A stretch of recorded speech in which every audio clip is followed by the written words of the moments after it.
नमो अरहन्ताणं नमो अरहन्ताणं नमो अरहन्ताणं। बहुत तेज गुस्सा आया, आधा मिनट के लिए नाक को बंद कर दे, एकदम पारा नीचे उतर जाए। काम का कितना वेग है, तरंग, गहरी तरंग उठ रही है। श्वास को थोड़ा बंद करें, तरंग अपने आप शांत हो जाए, नीचे बैठ जाए।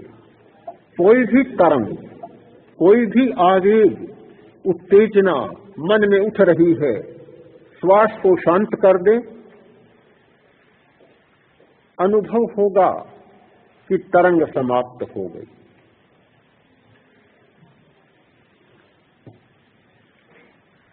श्वास को शांत करना, श्वास को देखना कितना मूल्यवान है। श्वास परीक्षा करने वाला व्यक्ति केवल श्वास को नहीं देख रहा। प्रश्न होगा, हर व्यक्ति के मन में, हर साधक के मन में प्रश्न होगा कि शिविर में आए हैं समाधि के लिए, शिविर में आए हैं आत्मा को जानने के लिए।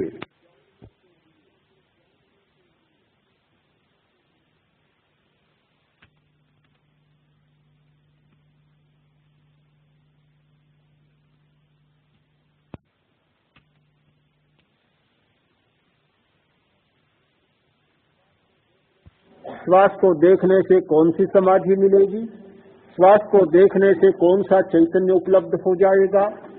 श्वास को देखने से कौन सी आत्मा उपलब्ध हो जाएगी? बहुत बड़ा संकट है, बहुत बड़ा विघ्न है और बहुत बड़ा प्रश्न होता है मन में।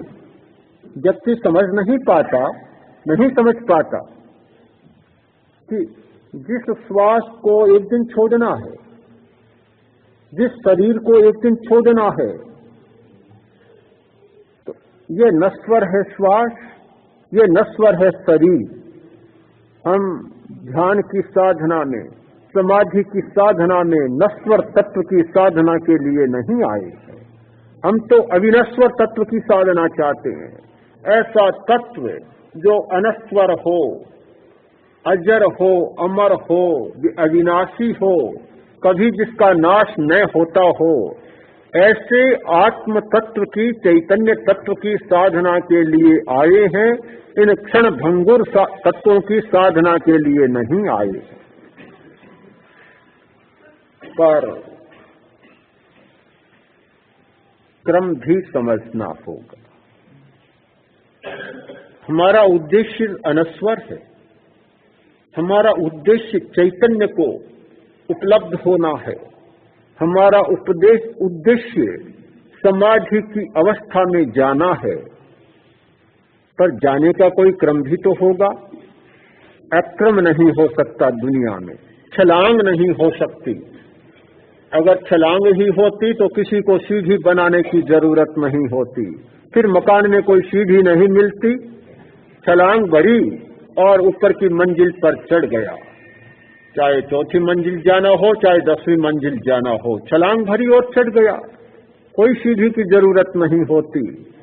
किंतु हर व्यक्ति इस नियम को जानता है, मकान बनाने वाला इस सच्चाई को जानता है कि ऊपर चढ़ना है तो सीढ़ियां जरूरी है। एक एक सीढ़ी को पार करके ही ऊपर जाना होगा, पहले नहीं जाया जा सकता। हाँ, क्रम होता है, क्रम होता है। सीढ़ी न हो, आज के वैज्ञानिक युग में और साधन भी है, लिफ्ट हो सकती है, पर कोई न कोई क्रम होगा। अक्रम से आप नहीं जा सकते, क्रम निश्चित है। तो आत्मा को उपलब्ध करने का, चैतन्य को उपलब्ध करने का एक क्रम है, और उस क्रम की पहली सीढ़ी है श्वास परीक्षा, श्वास को देखना।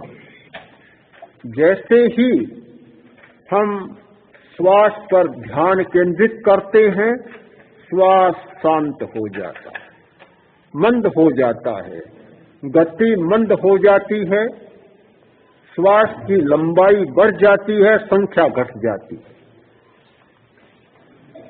एक व्यक्ति सामान्यतः स्वस्थ मनुष्य 16, 17, 18 श्वास लेता है सामान्य अवस्था में। उत्तेजना की अवस्था में तो बहुत ले लेता है। उत्तेजना की अवस्था में तो 20, 30, 40, 50, 60, 70 तक भी पहुंच जाता है। सामान्य अवस्था में इतना श्वास लेता है, किंतु श्वास परीक्षा करने वाला गति को लंबा करता है, परिणाम होता है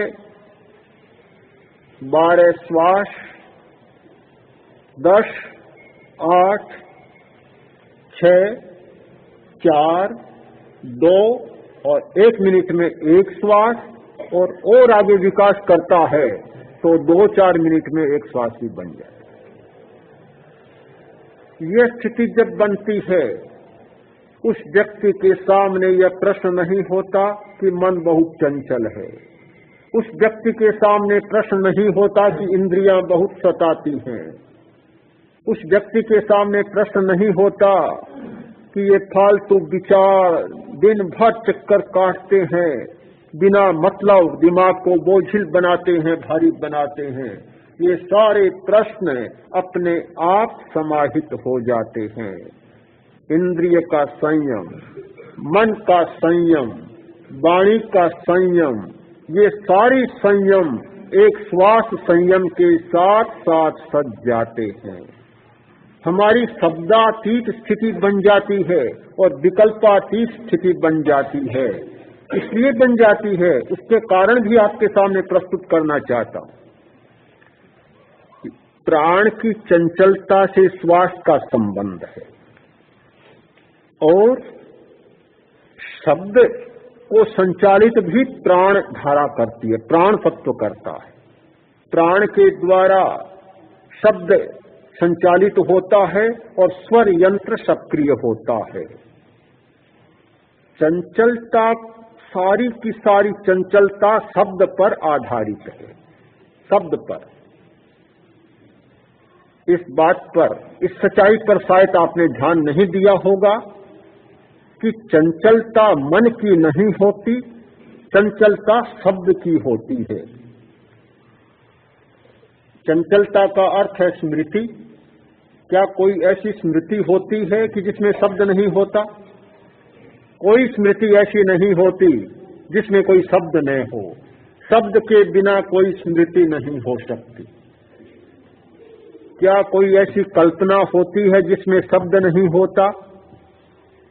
कोई नहीं होती। शब्द के बिना कोई विकल्प नहीं होता, कोई कल्पना नहीं होती। क्या कोई चिंतन ऐसा होता है जिसमें शब्द न हो? कभी नहीं हो सकता। स्मृति, कल्पना और चिंतन ये सब शब्दात्मक होते हैं, भाषात्मक होते हैं। हमें मन को स्थिर नहीं करना, चित्त को स्थिर नहीं करना, हमें शब्द को स्थिर करना है। हम शब्दातीत बन जाएं, शब्द समाप्त, मन अपने आप समाप्त। मन चलता है शब्द के सहारे, शब्द चलता है प्राण वायु के सहारे और प्राण वायु चलती है श्वास के सहारे। जब प्राण वायु शांत होती है तो उधर श्वास शांत होता है और उधर शब्द भी शांत हो जाता है। साधना करने वाला व्यक्ति शब्दातीत स्थिति में चला जाता है, कल्पनातीत स्थिति में चला जाता है, विकल्प के समुद्र का पार पा जाता है और चिंतनातीत, विचारातीत स्थिति में चला जाता है। तो प्राण वायु को समझना, उसे शांत करना समाधि के लिए पहला प्रस्थान, और उस पहले प्रस्थान की यात्रा करने के लिए श्वास को शांत करना हमारा दूसरा प्रस्थान। ये 2 प्रस्थान जैसे जैसे हमारे सामने स्पष्ट होते चले जाएंगे, वैसे वैसे समाधि की यात्रा हमारी निर्विघ्न होती चली जाती है कि चित्त और मन में क्या फर्क है।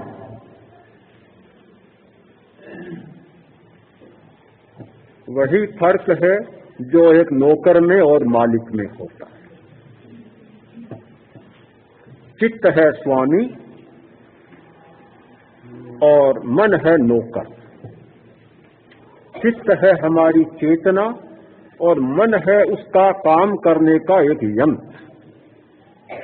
यानी चित्त मस्तिष्क के माध्यम से स्मृति कोष्ठों में स्मृतियों का संकलन करता है। चित्त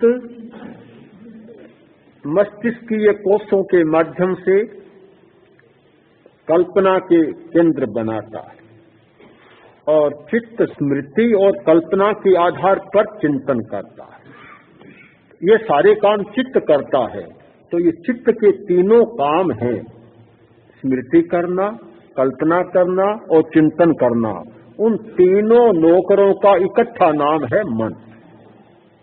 मन है तो मन है चित्त का एक यंत्र, एक नौकर, काम करने वाला कर्मचारी, और चित्त है चेतना का स्वामी जो इन सबको संचालित करता है।